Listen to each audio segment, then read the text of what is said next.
kunaon batur teu kabita kudu sok pangaosan sabab urang can nembongkeun hasil tina pangaosan. Nya naon atuh hasil tina pangajian teh? Jeung dulur kudu akur, jeung tatangga tong pasea.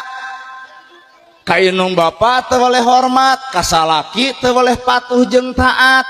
Ta eta ladang ngaji teh kakara batur bakal percaya. Ah bener euy resep kudu sok pengajian mah aya perubahan sifat. Lamun batur teu kabita ku urang pedah urang sok pengajian tapi batur teu kabita, tong nyalahkeun batur, salahkeun urang, can aya robah dina sifat hirup. Lalajuan tu oray karek bisa ganti kulit, ai ngaran anger oray. Boa-boa ibadah urang mah karek ganti mukena, ganti baju, ganti tiung, can ganti jeung hate-hatena. Urang mah ibadah teh karek ganti baju, can ganti jeung hate. Mana bukti? Salat ganti baju, ganti sarung, bubar salat anger keneh hate mah. Kadang-kadang harta dipaseakeun adi jeung lanceuk nepi ka teu wawuh, besing sadar ibu bapak kunaon harta dipaseakeun bari bakal ditinggalkeun. Sing pinter atuh otak teh keur naon maseakeun perkara nu bakal ditinggalkeun. Bener.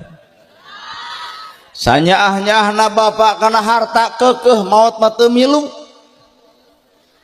Nu milu mah angere nu diinfakkeun, nu disodakohkeun.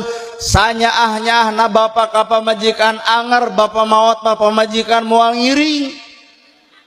Sugan di dieu mah disubang, lamun salakina maot teh geuning garuh singsat bari jebleh, bapak abdi bade ngiring we ka jero bade jeung saha abdi keung. Lamun urang tukang nguburkeun dijejak jurig milu mah gandeng ah. Goblus kana jero kubur roroesan deui kaluar. Cing teu lain deuk milu rada gelo cenah ustad teh. Tungguan geus natus, aduh eta nu rek milu ka salaki. Buuk dibeureman deui, rok diponokan deui, begerna ge jeung ABG brondong. Poho we ka almarhumah teh. Tong sok kitu nu ngaran hirup. Bener. Matak nu ngaran kahirupan mah hampura lah. Urang mah karek cicing dina syariat, can cicing dina torekat, can cicing dina hakikat, can cicing dina makrifat. Can pak urang teh jauh keneh. Mangga urang akurkeun. Salat urang sarua, ruku sarua, sujud sarua, bacaan sarua. Bener? Bawa kana alam torekat. Naon ai salat torekat teh hate milu.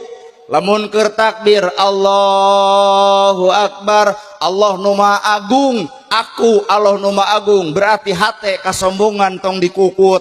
Nah sakapeung Allahu Akbar dibaca ai sombong dipiara, berarti karek salat syariat can